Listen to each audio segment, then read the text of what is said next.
మీ destination ఏదైనా ప్రపంచంలో ఏ మూల ఉన్నా CN travel explore the world your way. నమస్తే, నేను Keshav. Welcome to Suman TV.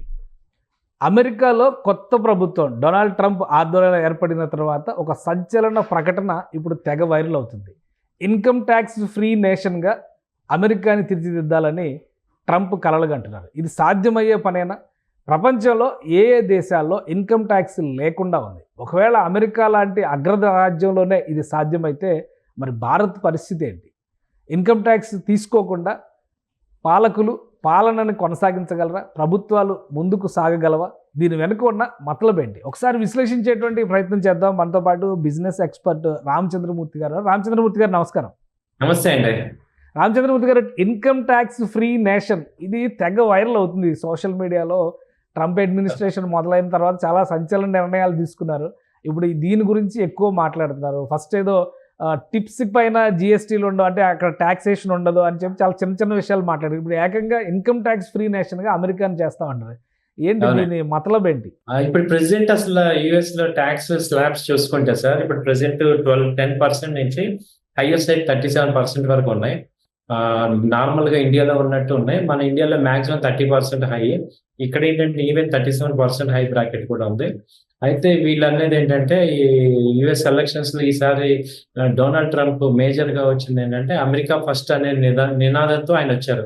అంటే ఏదైనా కానీ అమెరికా వాళ్ళకి ఫస్ట్ అనే ఇంపార్టెన్స్, దానికి తగ్గట్టుగా ఆయన ఎఫర్ట్స్ పెడుతున్నారు. అలాగే ఒక పక్క యుద్ధం తగ్గించేయాలి, వార్ని తగ్గించేస్తున్నారు. దాని రకంగా ఆయన చర్యలు చేపట్టారు. వాటిల్లో భాగంగా ఇప్పుడు కొత్త పాయింట్ ఏంటంటే ఈ యొక్క ట్యాక్స్ రహితమైన దేశంగా తీసుకొద్దామని. అయితే ఇది పాసిబిలిటీ ఉందా లేదా అంటే ఒక్కసారి మనం అసలు గవర్నమెంట్ ఎలా రన్ చేస్తుంది అనేది అర్థం చేసుకోవాలి. ఇప్పుడు గవర్నమెంట్ మెయిన్ రన్ చేయాలంటే డబ్బులు కావాలి కదా. డబ్బులు కావాలంటే సోర్సెస్ ఏమున్నాయి అని చూసుకుంటే ఏంటంటే ఎర్నింగ్ పీపుల్ నుంచి ట్యాక్స్ కలెక్ట్ చేస్తున్నారు. ఏదైనా బిజినెస్ కానీ లేకపోతే శాలరీ పీపుల్. ఇదే కదా ఏ కంట్రీలో అయినా ఒక గవర్నమెంట్ రన్ అవ్వాలంటే వాళ్ళకి డబ్బులు ఎక్కడి నుంచి తీసుకొస్తారు? ఆ దేశ పౌరుల నుంచే డబ్బులు తీసుకుంటారు.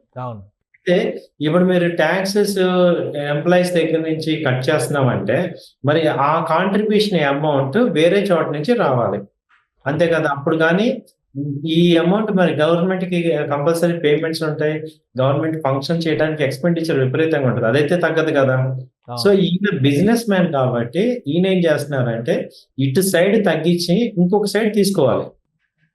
ఓకే, అంటే అంతే తప్ప గవర్నమెంట్ కంప్లీట్ గా వేవ్ చేసి ఇవాళ ఎక్స్పోర్ట్ అమెరికాకి సడన్ గా అంత అమౌంట్ ఎక్కడి నుంచి వస్తుంది కంట్రీకి వచ్చే పరిస్థితి. పై జేబులోంచి తీసుకుంటే కింద జేబులోంచి తీసుకుంటారు, అంతే తేడా. అంతే, అదే ఇండైరెక్ట్ వే. మనకి ఫ్రీ 1+1 ఆఫర్ ఎలా ఇస్తున్నాము, అదే వాళ్ళు ఏమన్నా నిజంగా 1+1 ఇచ్చేస్తారా?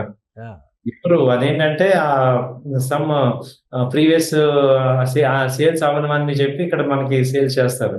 సో ఇవన్నీ మన ఇండియాలో చాలా చూసాము. ఇప్పుడు మనకి బట్టల పండగ అప్పుడు చూడండి, బట్టలు 1+1 ఆఫర్ అంటారు.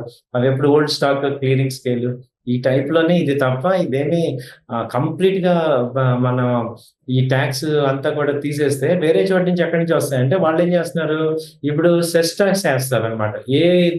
ఏ బ్యాంక్ ట్రాన్సాక్షన్ కానీ ఏ పర్చేజ్ చేసినా కానీ 5% ట్రాన్సాక్షన్ ఛార్జెస్ అని తీసుకుంటారు. ఓకే. సో కానీ ఒక డౌట్ ఇప్పుడు అమెరికాలో ఆయన ట్రంప్ చేస్తున్నటువంటి ఆర్గ్యుమెంట్స్ ప్రకారం చూస్తే 1913 వరకు అమెరికా చాలా స్ట్రాంగెస్ట్ ఎకానమీగా ఉంది. లోకల్ అమెరికన్స్ ఎప్పుడు కూడా ట్యాక్సెస్ పే చేయలేదు. అలానే ఇంపోర్ట్ డ్యూటీలు పెంచుకోవడం ద్వారా మేము దీన్ని రీఎంబర్స్ చేసుకుంటాము. కాబట్టి నేటివ్ అమెరికన్స్ పైన, ఎవరైతే అమెరికన్ సిటిజన్స్ అవుతారో వాళ్ళ పైన ఈ ప్రెషర్ ఉండదు అన్నారు. సో అలాగా గతంలో ఎక్కడైనా ఎకానమీ నడిచిన దాఖలాలు ఉన్నాయా? నడుస్తుందా? నడవడానికి అవకాశం ఉందా ఇప్పుడున్న ఈ జనాభా విస్ఫోటం నేపథ్యంలో చూస్తే? ఇప్పుడు present Dubai tax free country sir. UAE Dubai ఆ ట్యాక్స్ ఫ్రీ కంట్రీ. వాళ్ళు ఏంటంటే ఇప్పుడు ఎంతైనా సంపాదించుకోండి, డైరెక్ట్ ట్యాక్స్ ఏం లేదు. అయితే ఎవ్రీ గూడ్స్ కానీ పర్చేజ్ కానీ ఏది తీసుకున్నా 5% ట్రాన్సాక్షన్ ట్యాక్స్ ఉంటుంది. ఓకే, ఆ అమౌంట్ అంతా గవర్నమెంట్ కి వెళ్తుంది. ఆ అమౌంట్ తో వాళ్ళు రన్ చేస్తారు. అయితే ఇప్పుడు దుబాయ్కి అడ్వాంటేజ్ ఏంటంటే రిసోర్సెస్, న్యాచురల్ రిసోర్సెస్ చాలా ఎక్కువ ఉన్నాయి. ఓకే, దాంతో మనం వేరే కంట్రీని కంపేర్ చేయాలి. అందులో పాపులేషన్ తక్కువ, కంట్రీ సైజ్ తక్కువ. అది జస్ట్ లైక్ ఒక చిన్న మన స్టేట్ లాంటిది, but with lot of resources ఉన్నాయి.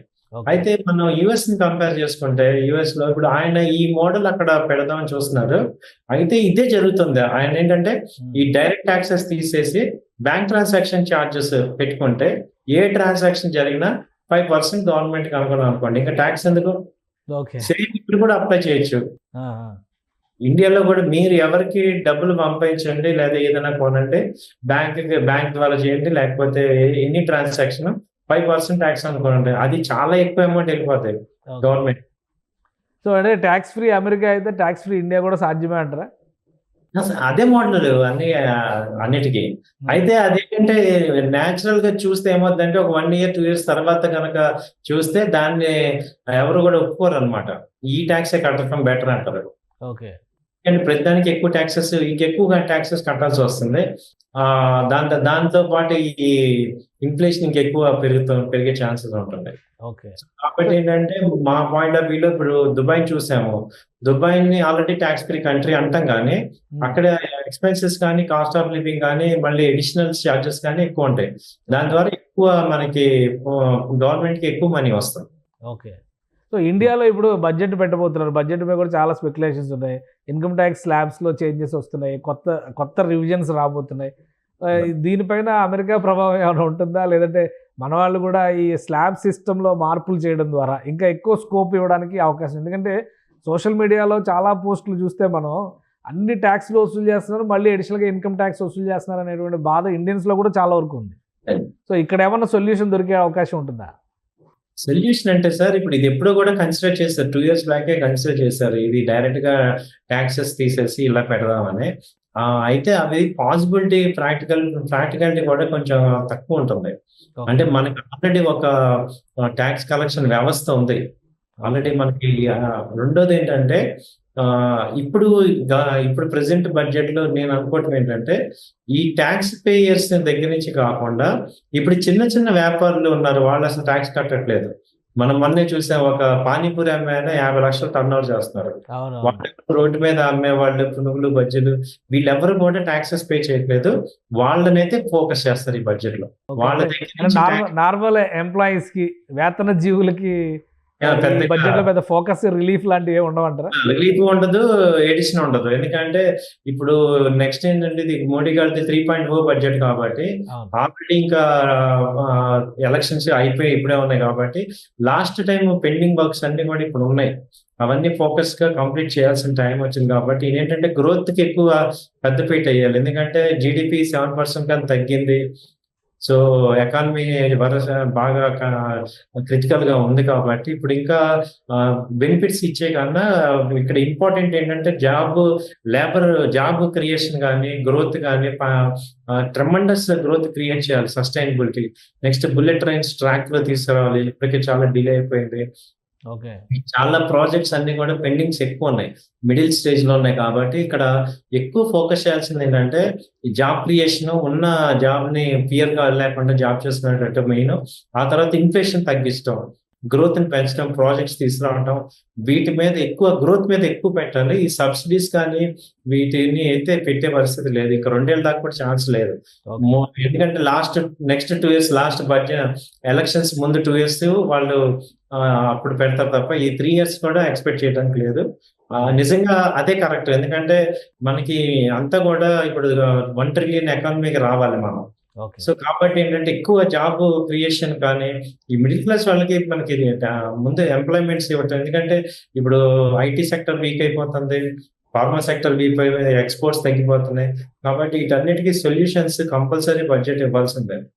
ఆ ఫోకస్ ఎక్కువ కనపడుతుంది. బడ్జెట్ సెషన్ తర్వాత మోడీ గారు అమెరికా వెళ్తున్నారు, ఫస్ట్ ట్రంప్ ని కలవబోతున్నారనే ఒక చర్చ కూడా నడుస్తుంది. అక్కడ ఇన్కమ్ ట్యాక్స్ పాలసీస్ కి, ఇక్కడ ఇన్కమ్ ట్యాక్స్ పాలసీస్ కి ఏమన్నా పొంతన ఉందా? అక్కడ జరిగేటువంటి వాటిని బట్టి ఇక్కడ మార్పులు చేర్పులకు ఆస్కారం ఏమైనా ఉంటుందా? ఉంటుందండి. ఎందుకంటే వాళ్ళు ఇంప్లిమెంట్ చేశారు అంటే ఒక 1-2 years తర్వాత అయినా దానిలో మంచి చెడు తీసుకొని ఇక్కడ ఇంప్లిమెంట్ చేసే అవకాశాలు ఉన్నాయి.